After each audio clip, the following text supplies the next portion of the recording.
Good morning to all. Community Health Nursing, ANM, GNM and BSc Nursing first year exam pattern मिलान कीजिए या match the following. तो इसमें क्या करना है आपको कि ये एग्ज़ाम के अंदर इम्पोर्टेंट है आता है। तो इसके अंदर एक साइड में कॉलम ए और कॉलम बी के अंदर लिखा हुआ है, तो उसको करना है मिलान करना है कि सही कौन सा है। ये 5 से 10 नंबर का क्वेश्चन एग्ज़ाम के अंदर देखने को मिलता है। कुछ क्वेश्चन पहले सॉल्व कर लिए थे, आज अपन नेक्स्ट क्वेश्चन को सॉल्व कर रहे हैं। देखिएगा, सबसे पहले है क्या लिखा हुआ है, MTP act, medical termination of pregnancy. ये जो एक्ट है वो कब लागू हुआ था? वो 1971 के अंदर लागू हुआ था। इस फर्स्ट का जो करेक्ट आंसर है वो क्या रहेगा? H is a correct answer. अब देखिएगा, मेडिकल टर्मिनेशन ऑफ प्रेगनेंसी क्या है। ये act provide the termination of the certain pregnancy by registered medical practitioner and matter to connected therewith या incidental therefore thereto। इसके अंदर क्या होता है कि जैसे आपने देखा होगा कि अनसाई जो प्रेगनेंसी होती है या जैसे प्रेगनेंसी कंसीव हुई है महिला, तो उस कंडीशन में मदर और बच्चे को दोनों को नुकसान होता है।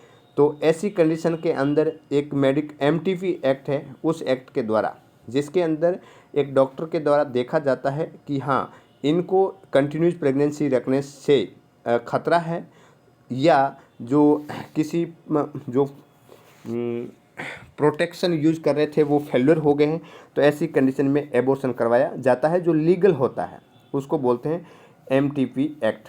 तो ये MTP एक्ट के अंदर किया जाता है, ठीक है। तो ये इम्पोर्टेंट है, ये आपको ध्यान में रखना है।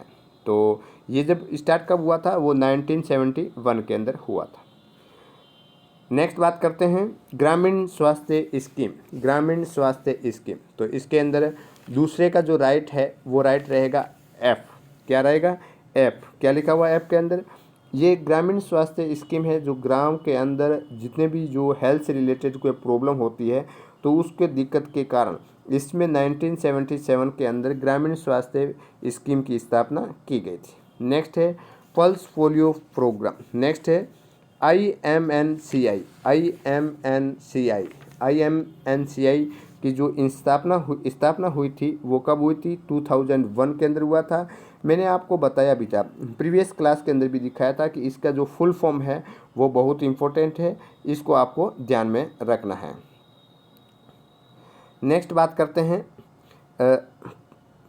नेक्स्ट है पल्स पोलियो कार्यक्रम। पल्स पोलियो प्रोग्राम है, पल्स पोलियो प्रोग्राम है, वो कब लागू हुआ था? वो तो आप जानते ही हैं, ये इम्पोर्टेंट है, इसको भी ध्यान में रखना है। 4 का B, तो B के अंदर 1996 है, बट यहाँ पे आप लिख लेना 1995 के अंदर। पल्स पोलियो प्रोग्राम कब स्टार्ट हुआ था? 1995 के अंदर। यहाँ पे थोड़ा डिजिट गड़बड़ है। नेक्स्ट इसका राइट है, ये हो गया। नेक्स्ट है राष्ट्रीय स्वास्थ्य मिशन। राष्ट्रीय स्वास्थ्य मिशन 5 का क्या राइट है? राष्ट्रीय स्वास्थ्य मिशन। इसके अंदर इसका जो राइट है, देखिएगा, इसका जो राइट है वो है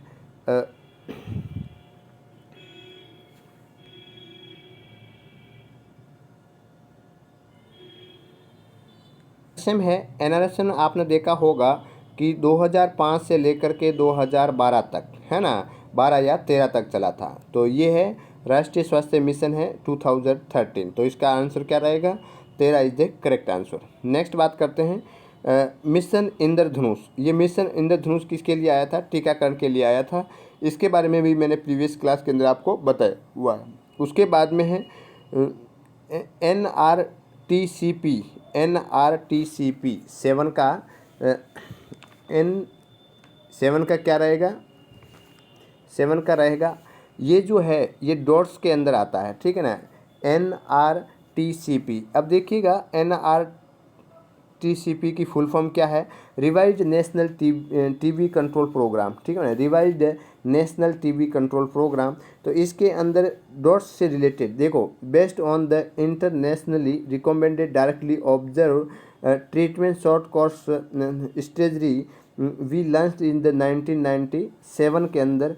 तो इसके अंदर क्या है कि जितने भी टीबी से रिलेटेड जो भी है, जैसे मेडिसिन देना है तो ये रिवाइड नेशनल टीबी कंट्रोल प्रोग्राम के अंदर आता है। तो इसका जो ये जो जिसके अंदर डॉट्स जो थेरेपी चली थी उसके अंदर ये प्रोग्राम स्टार्ट हुआ था। ठीक है, तो इसका अंदर आप क्या लिखोगे, ये किससे रिलेटेड है, डॉट्स से रिलेटेड है। नेक्स्ट क्वेश्चन देखिएगा, ईएसआई एक्ट। ईएसआई एक्ट आपने देखा होगा कब स्टार्ट हुआ, ये तो आप जानते ही हैं। कितना नंबर का क्वेश्चन है, 8 नंबर का। 8 नंबर का 1948, ठीक है ना, G is a correct answer. Swine flu का कैजुअल ऑर्गेनिज्म क्या है, H1N1। 9 का हो गया H1N1। और उसके बाद में RMNCI+A, RMNCH+A, तो ये जो है वो इसके अंदर राष्ट्रीय स्वास्थ्य मिशन के अंदर आता है। ठीक है ना, तो ये किसका राइट होगा, सी इज द करेक्ट आंसर। तो अब देखिएगा, एक मैं का आप दिखाता हूँ इसको। RMNCA+ का जो फुल फॉर्म है, reproductive maternal newborn child health adolescent जो है, ये जितने भी सुविधा है, फैसिलिटी है, ये इसके अंदर आता है। ये किसके अंदर है, राष्ट्रीय स्वास्थ्य मिशन के अंदर आता है। ठीक है, तो एक बार आप देख लीजिएगा इसके अंदर कौन कौन से क्वेश्चन हैं वो राइट रहेंगे। पहला है फर्स्ट का, देखिएगा मैं थोड़ा सा आपको जूम करके बताता हूँ। देखिएगा इसके अंदर MTP एक्ट है। MTP एक्ट के अंदर आपका रहेगा 1971 H। दूसरा है ग्रामीण स्वास्थ्य मिशन, जिसके अंदर करेक्ट आंसर रहेगा F। उसके बाद में तीसरा है पल्स पोलियो प्रोग्राम, तीसरा है नहीं IMNCI, इसका जो राइट आंसर है वो है 2006 A। उसके बाद में पल्स पोलियो प्रोग्राम वाला है, उसका जो राइट रहेगा वो रहेगा B, जो मैं 1905 बताया था। उसके बाद में 5 का है राष्ट्रीय स्वास्थ्य मिशन, जिसका करेक्ट आंसर है J। उसके बाद में इंद्रधनुष जो टीकाकरण वाला है, 6 का D। उसके बाद में NRTCP revised national tuber control programme, ठीक है ना, तो इसके अंदर क्या राइट रहेगा, 7 का I।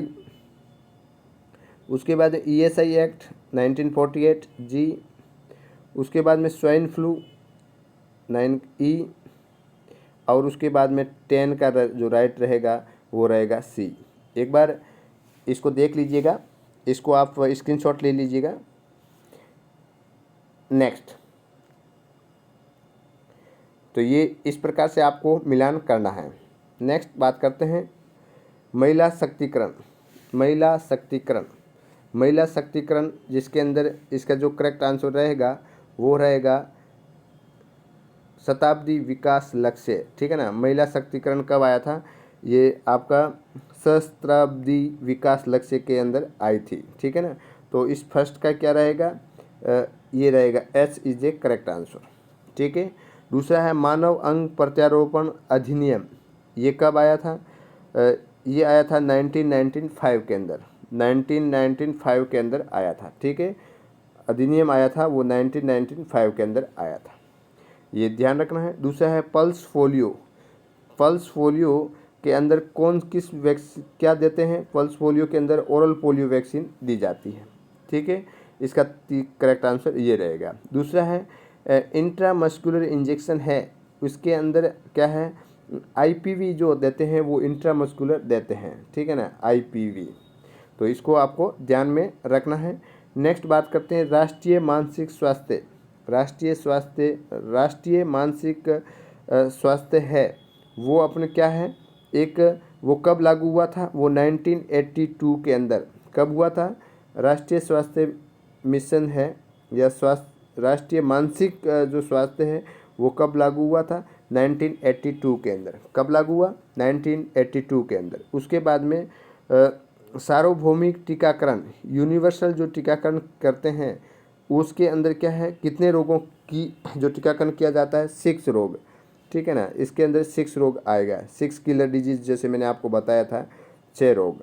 उसके बाद में है 7 का सहस्त्राब्दी विकास लक्ष्य, 7 का जिसके अंदर ये जो हेल्थ फॉर ऑल जो विकास था वो कब था, 2000 है ना, 2000। ये इसका करेक्ट आंसर है। विटामिन ए की डोज कौन से रूट से देते हैं? वो देते हैं मुख मार्ग से, ओरली से देते हैं, है ना, 2 ड्रॉप देते हैं, जैसे पोलियो के देते हैं मुख मार्ग से। उसके बाद में एड्स है। एड्स के अंदर क्या है? ये एक यौन जनित रोग है, यौन जनित रोग है, और रोग का टीकाकरण है वो क्या है? प्राथमिक लेवल पे जो रोकथाम की जाती है, प्राइमरी जो प्रिवेंशन है वो आता है। ठीक है, तो ये भी आपको ध्यान में रखना है। देखो मैंने क्या बताया, इसको एक डायग्राम बनाइएगा। जैसे महिला शक्तिकरण है, तो इसका जो करेक्ट आंसर रहेगा वो एच रहेगा। दूसरा है मानव अंग प्रत्यारोपण अधिनियम, जो कब लागू हुआ? वो हुआ था 1982 के अंदर, तो इसका करेक्ट आंसर ई रहेगा। उसके बाद में पल्स पोलियो जो है, तो पल्स पोलियो के अंदर कौन सी वैक्सीन देते हैं? ओपीवी वैक्सीन देते हैं, इसका करेक्ट आंसर रहेगा ए। उसके बाद में इंट्रामस्कुलर इंजेक्शन है, उसके अंदर इंट्रामस्कुलर जो कौन सा देते हैं? आईपीवी, इसका करेक्ट आंसर रहेगा बी। उसके बाद में राष्ट्रीय मानसिक स्वास्थ्य है, वो कब लागू हुआ था? वो लागू हुआ था आपका जी 1982 के अंदर। नेक्स्ट बात करते हैं सार्वभौमिक टीकाकरण है, उसका जो कितना नंबर है? 6 का क्या रहेगा? सार्वभौमिक टीकाकरण है, और उसके अंदर इसका करेक्ट आंसर है 6 रोग, है ना। कितने प्रकार की डिजीज है उसको रोकने का काम करती है? 6, तो ये उसका आई राइट हो जाएगा। उसके बाद में है शताब्दी विकास लक्ष्य है 7 का, वो है सी, है ना, 2000। उसके अंदर विटामिन ए की डोज देते हैं, वो मुख मार्ग से देते हैं, और वो है एफ। उसके बाद में एड्स एक यौन संक्रजनित रोग है, 9 का जे। और रोग का टीकाकरण करते हैं, ये किस प्रकार का प्रिवेंशन है? प्राइमरी प्रिवेंशन है, तो ये किसका रहेगा? डी। तो इस प्रकार से आपको इसको मिलान करना है। ठीक है, ये भी इम्पोर्टेंट क्वेश्चन है, बहुत इम्पोर्टेंट है, एग्जाम के अंदर आ सकता है। ठीक है, नेक्स्ट देखिएगा क्वेश्चन नंबर, मिलान करने हैं शारदा एक्ट। तो शारदा एक्ट है वो कब लागू हुआ था? वो लागू हुआ, शारदा एक्ट जो है वो किसके लिए था? वो बाल विवाह को रोकने के लिए आया था। ठीक है ना, तो इसका करेक्ट, शारदा का करेक्ट आंसर क्या रहेगा? बाल विवाह को रोकने के लिए। दूसरा है जुवेनाइल जस्टिस एक्ट, वो कब लागू हुआ था? वो लागू हुआ था 1986 के अंदर। ठीक है, तो सेकंड का आपका क्या रहेगा? 1986। उसके बाद में है नेशनल एड्स कंट्रोल प्रोग्राम, जो है national AIDS control programme phase 2 है, वो कब आई थी? सेकंड फेज जो national AIDS control AIDS programme है, वो जो है सेकंड फेज आई थी, वो 1919 के अंदर आई थी। ठीक है, 1919 के अंदर आई थी। अब नेशनल एड्स कंट्रोल प्रोग्राम के अंदर फेस की बात करें तो इस देखिएगा 2 प्रकार की इम्पोर्टेंट फेस है। जो फर्स्ट फेस है वो आई थी 1992 से 1999 तक। ठीक है, तो ये फर्स्ट फेज कब आई थी? 1992 के अंदर। सेकंड फेज है वो 1999 में आई थी। ठीक है ना, 1999। तो ये दोनों ही फेस है, क्या क्या लिखा हुआ है वो एक बार इसको देख लीजिएगा। फर्स्ट फेज आई थी 1992 के अंदर, और सेकंड फेज थी 1999 के अंदर। ठीक है, तो इसके अंदर जो करेक्ट आंसर रहेगा तीसरे का, वो रहेगा जी। क्या रहेगा? G is a correct answer. तो ये है उसका करेक्ट आंसर रहेगा। EPI expanded programme of immunization, expanded programme on immunization, उसके अंदर क्या होगा? ये कब आया था? ये आया था 1978 के अंदर इंडिया के अंदर। और ईपीआई है वो वर्ल्ड के अंदर कब आया था? 1974 के अंदर। ये ध्यान रखना है। नेक्स्ट है यूपीआई, यूनिवर्सल इम्यूनाइजेशन प्रोग्राम है, वो कब आया था? वो आया था यूनिवर्सल इम्यूनाइजेशन प्रोग्राम, वो आया था 1985 के अंदर। ये आपको ध्यान रखना है। न्यूनतम आवश्यकता कार्यक्रम, न्यूनतम आवश्यकता कार्यक्रम है वो कब लागू हुआ था? वो 1973 के अंदर, 1973 के अंदर, 1973। उसके बाद में बहुउद्देशीय जो कार्यकर्ता है वो कौन से हैं? करतार सिंह कमेटी के अंदर, है ना। करतार सिंह कमेटी है, इसके अंदर जो थी कि बहुउद्देशीय कार्यकर्ता रहेंगे, एक ही काम को बहुत सारे काम को एक ही पर्सन के द्वारा किया जाता है, ठीक है। इसलिए ये कमेटी के अंदर आया था। तो ये ध्यान रखना है, कमेटी के अंदर करतार सिंह कमेटी इंपॉर्टेंट है, भोर कमेटी इंपॉर्टेंट है, इन दोनों को पढ़ना होगा। नेक्स्ट बात करते हैं, विश्व चेचक उन्मूलन कार्यक्रम है वो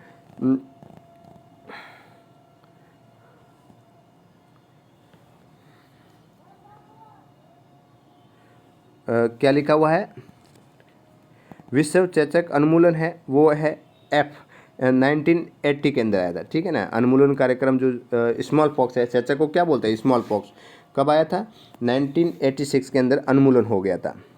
नेक्स्ट है प्राथमिक स्वास्थ्य देखभाल।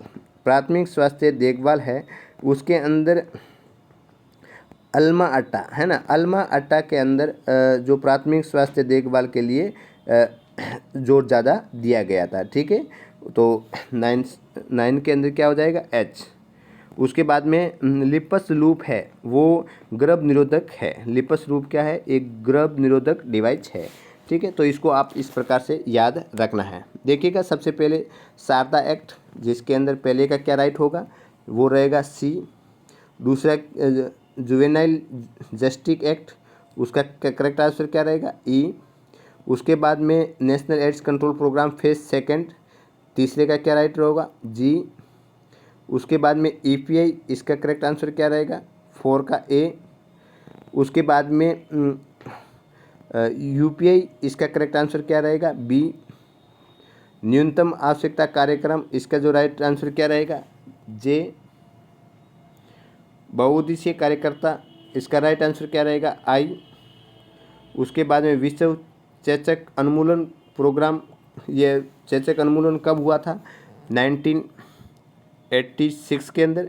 इस 8 कितना नंबर, 8 का 1980 के अंदर, इसका F राइट रहेगा। उसके बाद में प्राथमिक स्वास्थ्य देखभाल अल्माटा के अंदर H। उसके बाद में लिपस लूप है वो एक गर्भ निरोधक डिवाइस है, इसका करेक्ट आंसर रहेगा D, ठीक है ना। तो इसको एक इमेज से आप देख लीजिएगा, स्क्रीनशॉट ले लीजिएगा। तो इस प्रकार से आपको याद करना है। तो आज इतना ही, धन्यवाद।